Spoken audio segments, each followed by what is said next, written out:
우리의 그 생생한 학습장에 막을 내리게 됐습니다. 뭐 원외에 계십니다만 그걸 보면서 여러 가지 좀 소감을 드셨을 텐데 어떠셨어요? 일견 그 배경은 이해는 합니다. 그러나 동의하진 않습니다. 네. 이해는 하되 동의하지 못하죠.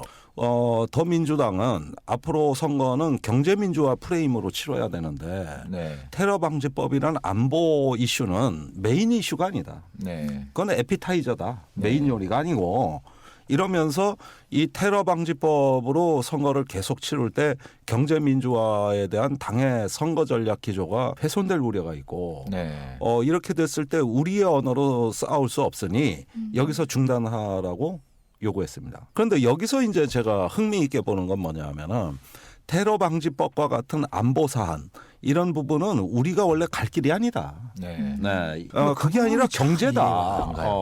자, 여기서 이 그동안에 우리 진보 야권이 갖고 있는 어떤 독특한 사고방식 하나가 또다시 이제 발견이 되는 건데 네. 안보 문제는 원래 우리가 밀리는 영역이고 해봤자 본전이다. 자, 이게 여태까지 진보의 사고방식이었는데 그렇게 해서는 앞으로 집권 못합니다. 네. 제 얘기는 뭐냐면 저는 저번에 북한이 1월에 핵실험했을 때 우리 당 상무위원회 가서 얘기를 할 때 이제 이 말씀만 꼭 들어주십시오. 안보 문제가 터졌을 때는 안보 문제로 뚫어야 됩니다. 그렇죠. 안보 논리로 나오면 우리의 안보 논리로 뚫어야 됩니다. 얘기 섞지 마십시오. 안보 문제가 나왔는데 이럴 때 갑자기 어떤 경제 문제, 뭐 통일 문제로 해서 섞는 게 여태까지 진보의 전략이었는데 그건 뭐냐면은 소극적 방어 전략이다. 네. 이젠 적극적 방어로 이 네. 부분을 뚫어야 된다. 네. 국방 정책과 청년 정책을 좀 융합하겠다. 예. 그게 어떤 내용인데 이 멋진 워딩이 나온 거죠? 지금까지의 국방 체제라는 건 뭐냐면은 청년은 대상화되고 네. 동원되는 어떤 자원에 불과했는데 이 청년이 국방의 주인이라는 관점으로 발상을 전환하면 새로운 정책이 보이기 시작합니다. 네. 예를 들면 제가 제일 지금 유심히 보고 있는 거는 복무제도입니다. 이게 군복무로 인해 소요되는 시간 네. 아닙니까? 네. 그러니까 직접적인 복무 기간은 21개월이지만 21개월이지만 그 대기하는 게 한 24개월, 한 2년 걸리고 그렇죠. 이제 제대하고 나서 또 이제 뭐 일자리나 이제 그 진학을 또 하는데도 뭐 네. 1년 걸리고 시간이 걸리고 그러면은 예. 57개월이 이렇게 흘러간다고 생각하면은 20대의 평균 네. 20대 5년을 예. 이렇게 지낸다는 얘기입니다. 네. 이게 말이 됩니까? 네. 그런데 이걸 누가 돌봐줬느냐? 아무도 안 돌봐줬어요. 네. 그러면 이걸 관리해 줄 생각을 왜 안 하는다는 거예요. 국방정책과 청년정책이 융합돼야 되겠다. 융합해서. 예. 사실은 이런 것들이 안 되는 이유가 뭐냐면은 국방부가 국민으로부터 통제받지 않고 거꾸로 국민을 통제했기 때문입니다. 네.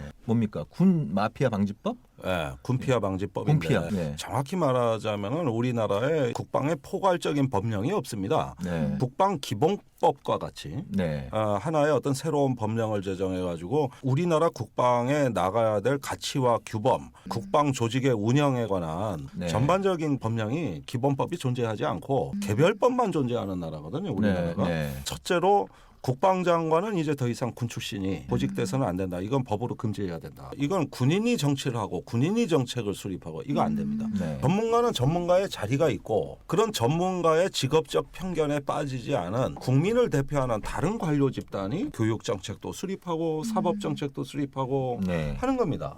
그래서 분리시켜 놨잖아요. 이게 한국에서 굉장히 저는 중요하다고 보는 이유는 우리가 87년에 민주헌정 체제를 표방하는 9차 개정헌법을 만들어서 네. 한국의 어떤 정치 체제가 민주헌정 체제가 이제 수립이 네. 됐고 민주화 이후에 민주주의가 이제 도래한 것이죠. 네. 근데 왜 진정한 민주주의가 안 왔냐면은 이 안보의 민주화 하나가 누락돼 있었던 거죠. 네. 네. 그때 군사 정권이 끝났으면 이제 문민 시대라고 했으면 국방부를 문민에게 되돌려주는 이 조치를 같이 했더라면 네. 국민이 국방을 통제할 수 있는 시민 민주주의 혁명의 마지막 그 고지에 깃발을 꽂았을 겁니다. 제가 이제 간곡히 정말 호소드리려고 하는 건 뭐냐면은 이게 이대로 가면 안 된다. 네. 물론 국가안보 중요합니다만은 그건 평화에 관한 굳은 신념 위에서 시민을 받들고 존중하고 시민적 가치 속에서 이 안보가 더 잘 될 수 있다는 네. 이런 진짜 안보의 어떤 신념으로 무장해가지고 안보 분야에 있어서 민주적 가치, 시민적 가치를